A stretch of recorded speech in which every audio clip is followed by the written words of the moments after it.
How would you like a 15% discount to my daily email, the stack of stuff, the show notes, discounts to the conference, all of that? All you need to do is text the word show to 33777. You'll get the annual subscription with a 15% discount to my daily email. You'll get the stack of stuff, the links to the show notes, discounts to the conference, and so much more. All you have to do is text the word show, SHOW, to 33777. Text show to 33777.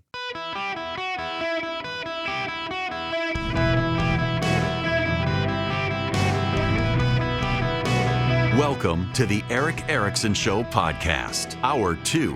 Ladies and gentlemen, it is Eric Erickson here across the United States of America from my flagship station, WSB in Atlanta. The phone number is 877-973-7425. If you text Eric, E-R-I-C-K, to 33777, well, you can get the live stream, the show notes, the podcast, all that. I gotta deviate from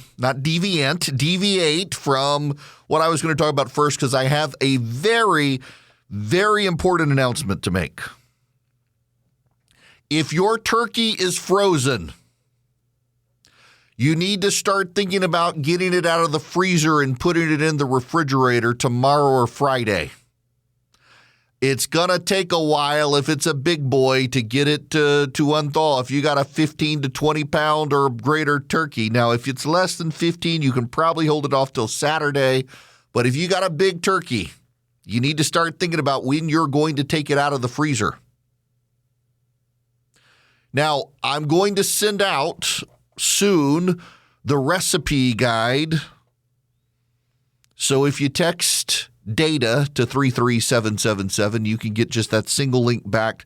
Subscribe to the show notes. It's going to come to everybody there. But we've got to round out our fundraiser to help feed hungry people this year, because the soup kitchens and the food banks are going to be getting their orders in soon. So we got to get all the money in. Let me, if I can make one more pitch for you before I get on to other stuff. We actually are running behind, and that tends to be, in my experience of doing this, that tends to be an indicator that the economy's not doing well. People don't have the money to give, because you guys are extremely generous. Y'all have always been generous. We've raised over $1 million over the last few years since I've been in national syndication for various projects, particularly for this every year, and we're running behind this year. If you have just $10 to give and you can text the word donate to 33777, follow the link back, or go to ericthanksgiving.com. Just $10. That'll feed a person for Thanksgiving. $40 will feed a family of 4. We're partnering with food banks and soup kitchens around the country via Hungry for a Day, and they're going to take care of families. Now, why a turkey or a ham? Well, some people don't have the capacity to cook the turkey, and some soup kitchens and food banks don't have the capacity to cook the turkey. And in that case, a smoked ham will work. You just have to heat it up. And so we're taking care of people. We're meeting them where they are. There are a lot of Hispanic families in this country that, for example, their preference is chicken, not turkey. And in those areas, we work with the local food banks for what's appropriate for them. It's a complex operation, and I want you to know that every penny you donate goes to the food, not the overhead. The overhead is an all-volunteer operation. It's one of the reasons I like working with Hungry for a Day. And we really could use the help. If you can find it to maybe go hungry for a day, avoid the Starbucks for the day, and give $10, $20, whatever you can give. Text donate to 33777. We've got to get our totals in today so that the food banks and the soup kitchens can be taken care of to place their orders for next week. And if you are thinking about unthawing your turkey and it got a big one, you need to start making decisions as to when you're going to do that. You're going to want to keep it in the refrigerator. Do not thaw your turkey out on the counter, please. Minimize the food poison this Thanksgiving season. And otherwise, please text donate to 33777 and help us if you can support these families in need this Thanksgiving season. And by the way, thank you very much. We're almost to 2,000 donors nationwide, and the money is, we raised several $100,000. We're behind where we were last year. but we're still doing well. But every penny helps. There are a lot of families, more families in need this year actually than last year. And I'm not going to – I don't want to beat up on the economy, make partisan issues on this. I just want you to know that there are a lot of people in need this year. And if you can help them, I would very much appreciate it. Text donate to 33777. Now, in the stack of stuff today, if you're a subscriber to the show notes, there's a story out from Business Insider. The Navy Secretary says it's hard to get workers to want to build warships if they get paid what they might make at a Buc-ee's or an Amazon. This comes after the president's comments about H-1B visas and about we don't have talent in America. I think what the president should have said, and I actually think it's what he meant, and he really set off a firestorm with his words, is we don't have training in America. We actually need better training in America. The training in this country has objectively fallen behind. You know, National Review has an editorial up about the H-1B visa program. Let me read you this. Just this September, the Trump administration announced what promised to be a sweeping reform to the H-1B visa guest worker program. The idea was that employers would be charged $100,000 for each new H-1B visa recipient, creating an incentive for the participants of the program to only use it for what it was intended for, attracting world-class talent to the United States. Our major criticism of this reform was that it was too easy for employers to evade the fee and that most H-1B petitions involve aliens already here who would be exempt from it. Whatever its ultimate utility, the reform and the presidential proclamation accompanying it acknowledge that H-1B visas are used as a loophole to bring in semi-skilled labor at below-market wages. Firms abused the program in multiple ways, filing duplicate applications, misclassifying jobs to hide the skill level, and hiding job listings from American applicants by blocking American IP addresses from accessing them. The reform smoked out the Chamber of Commerce in a court filing arguing that the $100,000 payment trespassed against the underlying statute. The Chamber abandoned the argle-bargle about bringing the best and brightest into the United States. It turns out that employers, quote, need not show their H-1B workers are the best of the best, but merely highly skilled. Then last week on Fox News, President Trump, whose views on legal immigration often contradict those of his more restrictionist advisors, reversed field. When host Laura Ingraham said we have plenty of talented people here, Trump fired back, no, you don't. You don't have certain talents, and you have to. People have to learn. You can't, he elaborated, just say a country is coming in, going to invest $10 billion to build a plant, and going to take people off an unemployment line who haven't worked in 5 years, and they're going to start making their missiles. It doesn't work that way. Well, Trump also floated a temporary pass for illegal immigrants working on farms. Trump may simply be repeating what tech and ag company executives are telling him in recent weeks, or perhaps he's spooked by reports of China's new K visa, which was announced in time to take advantage of news about America's tightening restrictions. He shouldn't be. There is no evidence that H-1B visas meaningfully contribute to American competence or competitiveness. They are most often used and abused for semi-skilled workers doing the most menial forms of desk work, data entry, or occasional hard coding data. Already there are signs that AI programming tools are making the very junior most programming jobs obsolete. Defenders of the program point to the degree requirements. Critics and anyone with eyes to see will notice the proliferation of online diploma mills built to help immigrants clear the hurdle. The program is quite literally designed to prevent USCIS from investigating whether the information an employer files about the labor condition application with the Department of Labor matches the quality of the real H-1B visa applicant. There are plenty of ways America recruits top-level talent to our shores, including the O-1 visa program, which, while not impossible to game, does have higher standards. The H-1B visa program is a joke, and the president is right. This is National Review saying H-1B visas are a joke. And by the way, they are a joke. And they're easily gamed. And you weave that into this problem. Navy Secretary John Phelan says that the shipbuilding industry needs to up its wages if it's going to attain and attract workers.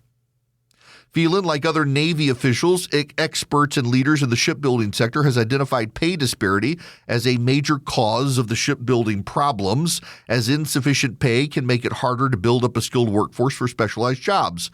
At a defense summit in Fort Wayne, Indiana last week, the Navy's top civilian official talked about U.S. shipbuilding and naval readiness priorities, including strengthening manufacturing and critical industrial bases. Paying shipbuilders is a major concern that needs to be addressed. I think this is really an issue of wages, to be honest, when I look at it across states, Phelan said. He added that when workers can make the same money they might earn at a Buc-ee's convenience store or at an Amazon, but instead spend all day welding in tight spaces, it's hard to get that person to want to do the job. Amazon didn't respond to Business Insider. A representative for Buc-ee's said its employees are well compensated for their hard work and commitment to help attract and retain top talent. Buc-ee's declined to share average salary details. Indeed, a popular job search and recruitment website lists average hourly pay for general retail staff between $15 and $25. Amazon pays U.S. fulfillment workers $23 an hour. Other roles offer more compensation. I'll tell you this, for those of you not familiar with Buc-ee's, 1,000 years from now, archaeologists are going to be convinced that the southern United States worshipped a beaver. Buc-ee's are these immense gas stations across the southern United States, and they're spreading up the eastern seaboard. When my son and I went to Samford, Alabama, or to Samford in Birmingham, Alabama last week, when you go down the interstate at night, the Buc-ee's sign is a big yellow sign with a beaver's head, and you come over this hill and you see it in the middle of the interstate. It looks like a full moon rising over the interstate headed from Atlanta to Birmingham, and that's no moon. It's a Buc-ee's. The Buc-ee's is so big it has special lanes to get in and out of it off the interstate. Stoplights just for the Buc-ee's. They are massive facilities. There's one south of me. I want to say it's got something like 60 different lanes for gas. And the gas is cheap and inside the food is good. It's a destination for people. It's why my father loves to go to the Buc-ee's. Where if he sees a Buc-ee's sign, you're going to Buc-ee's. They got great chocolate fudge too and brisket. And if you are at the gas pump and you're getting your cheap gas from Buc-ee's, you'll see that managers at Buc-ee's can make $150,000 plus benefits. Don't get any ideas, I tell my board up. $150,000 to be a manager of a Buc-ee's plus health insurance and retirement. $150,000. Now, what do you want? Do you want to make $150,000 being up under the hull of the skeleton of a submarine with sparks flying in your helmeted face as you're welding, or do you want to go to a Buc-ee's where on break you can get your Zen and your brownie and a little piece of fudge? Which one do you want? You're a young American guy. Do you want the fudge and the brisket and the massive selection of Zen, or do you want to put on your welder's helmet and be on your back underneath a submarine hull welding? What do you want? Now, what if it's $250,000 to do the submarine welding and you get great benefits? Here's the problem. That money's got to come from the taxpayers because it's the taxpayers buying the ships that makes the ships more expensive. There's a cascade effect. But Ford still says it's got 5,000 open six-figure positions for mechanics. You know, I actually had a guy email me yesterday. He said, that's BS. He didn't say BS, but you know what he said. Says, I don't trust Ford. Corporations say this stuff all the time. I got on the hiring website, and sure enough, Ford has, I didn't count to 5,000, but Ford has a lot of six-figure positions for mechanics. A lot of kids go to college, and college is good. People who have college degrees have lower unemployment than people who don't. But we need welders. AI and robots can't do it as well. In most businesses, we need electricians. We need plumbers. We still need mechanics. And we're running short on those blue-collar jobs. They pay very, very well, 6 figures in a lot of cases, without a college degree and student loans to go with it. But we just don't have the people who want to do it. So don't be surprised if there's a backlash against all the deportations. Some businesses are already there. Will individuals as well? Will small businesses? Because American kids don't want to go be an electrician or a plumber. They still want their gender studies degree and their art degree. Guys, if you struggle to come up with gifts for family members, I got a suggestion for you, the Cove Pure. I love mine. I wasn't sure I would like it as much as I do, and I really, really, really do. What is a Cove Pure?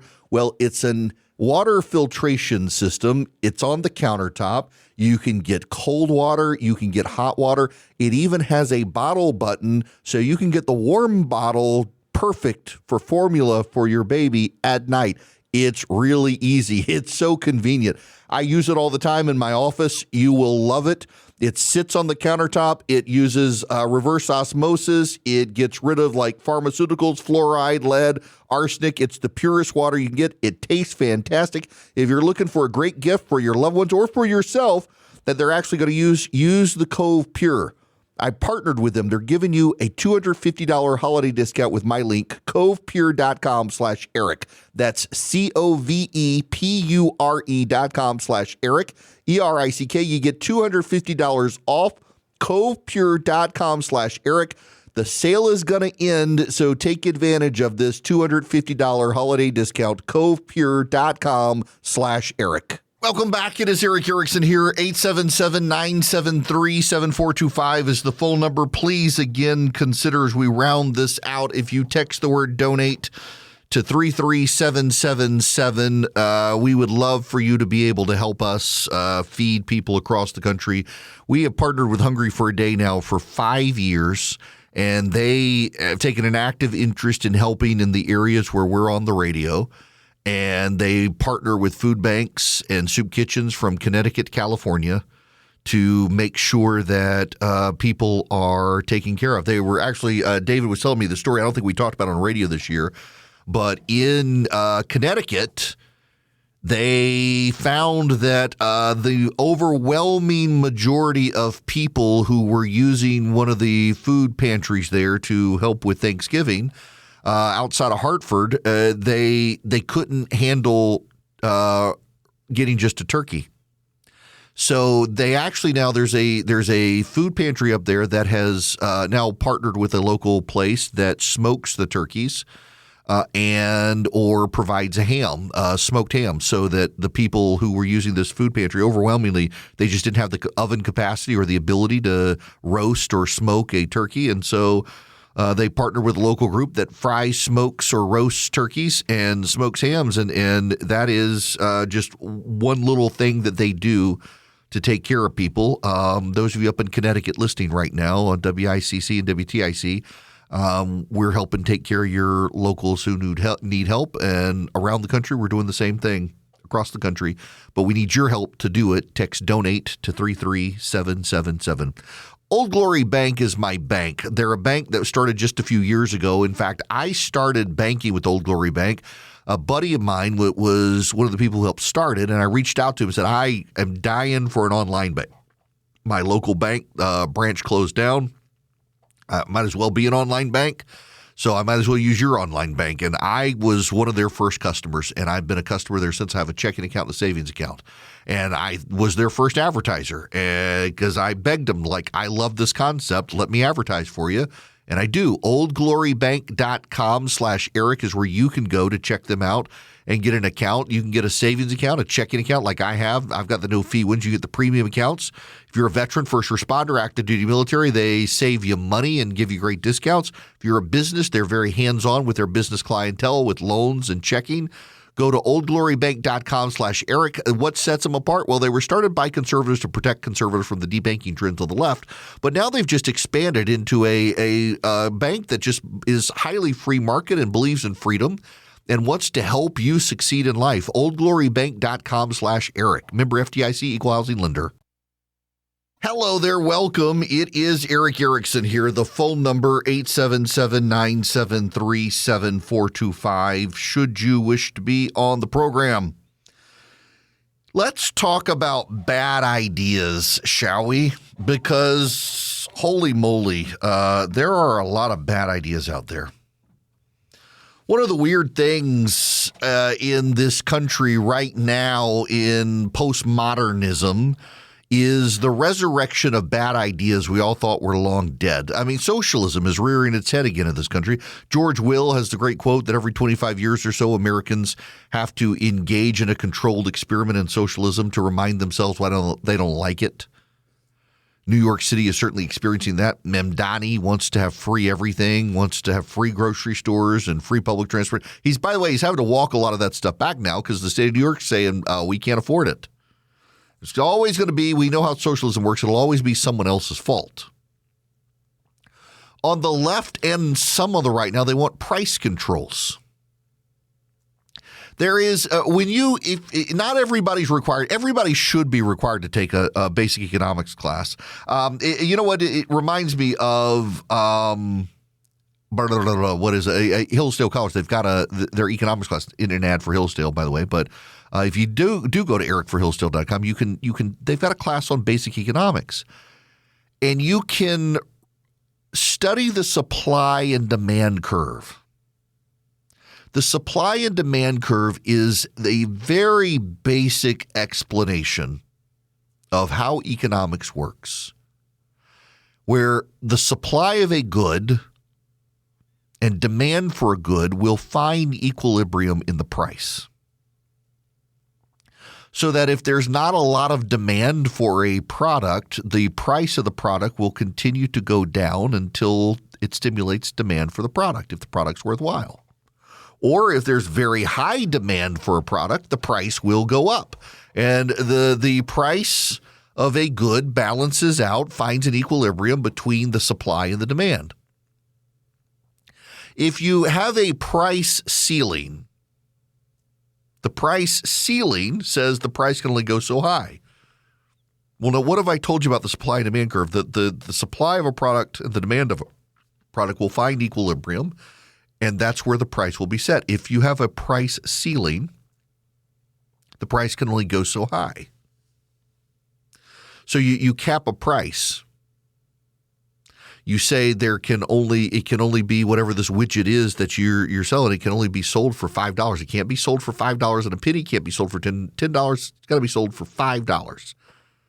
You're going to have shortages if you do a price ceiling.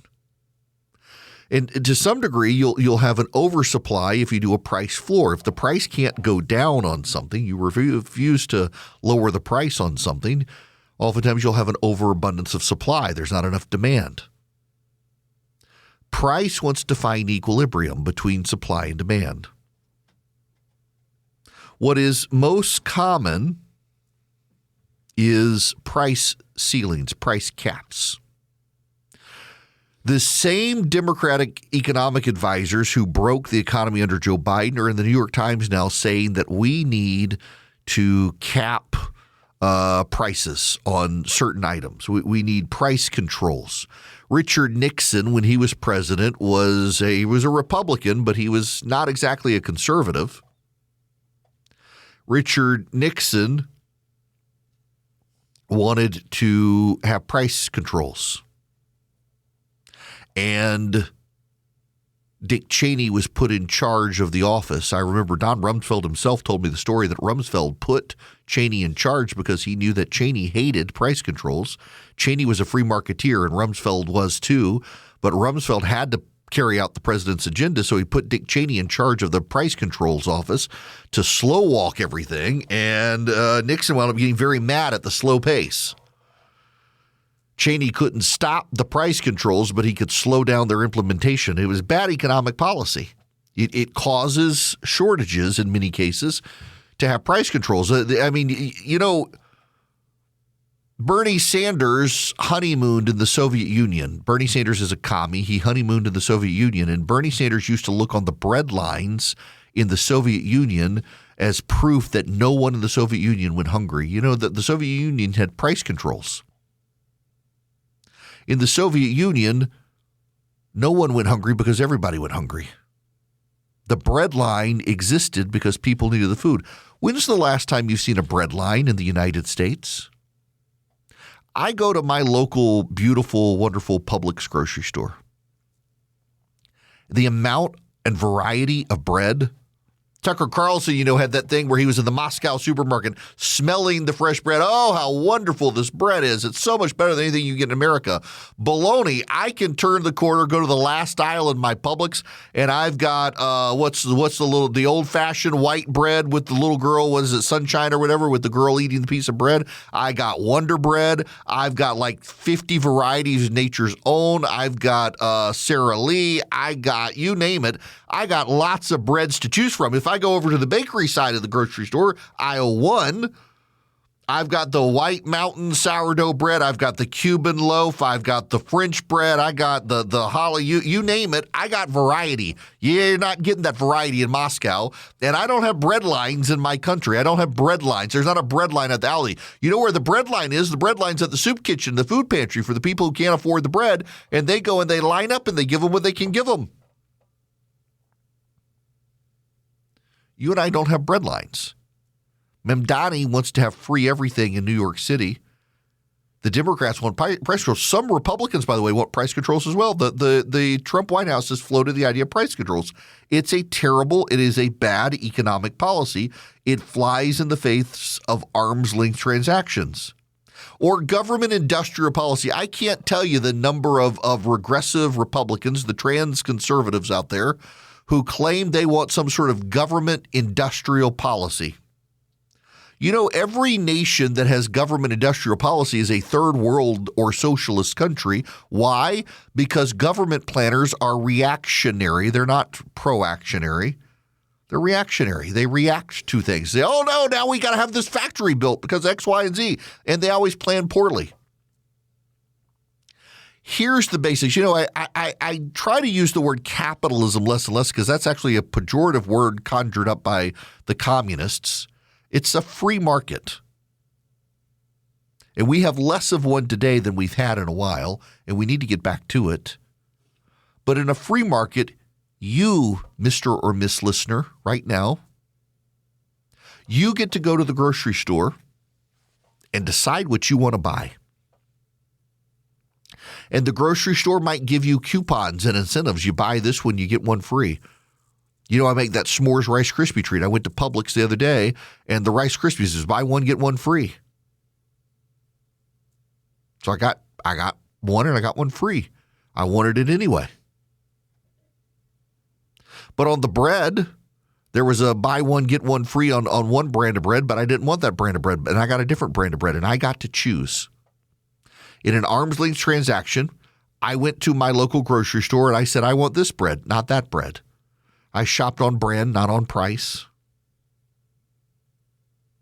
I can go to a different grocery store. My Publix grocery store mostly only has Publix brand milk. There's a different grocery store in town, and it's got like 3 different brands of milk. My wife has a preference on her brand, but I can't tell the difference. My wife swears she can.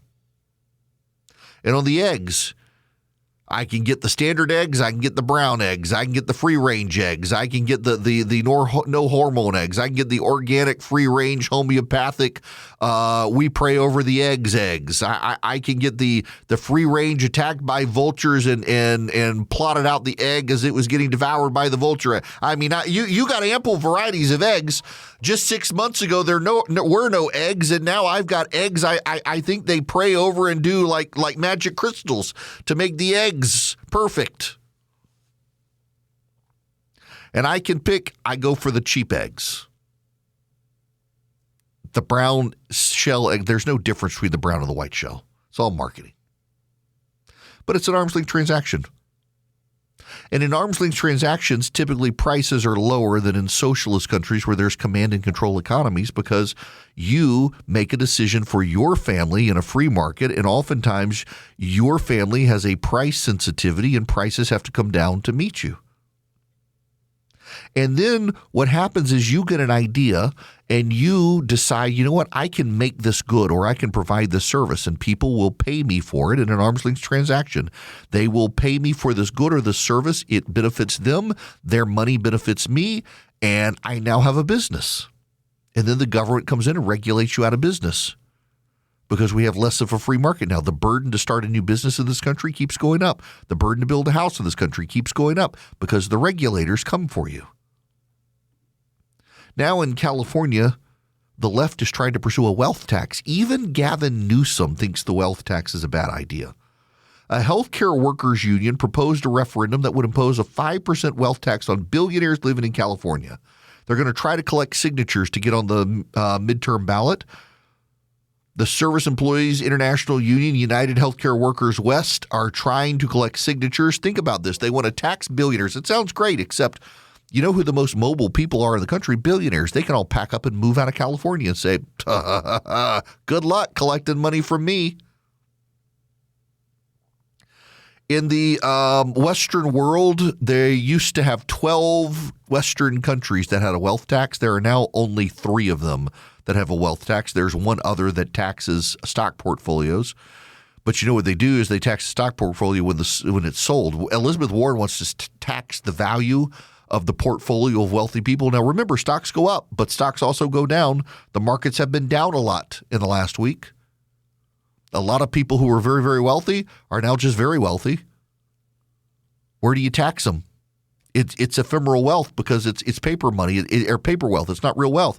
But the wealth taxes come back. The left keeps recirculating and regurgitating these terrible ideas, and some on the right are as well. The tariff is an example of one. I'll let that go now because I've been a bit too obsessed with it, I realize. Terrible idea. It's resurrected, and it's hurting the economy.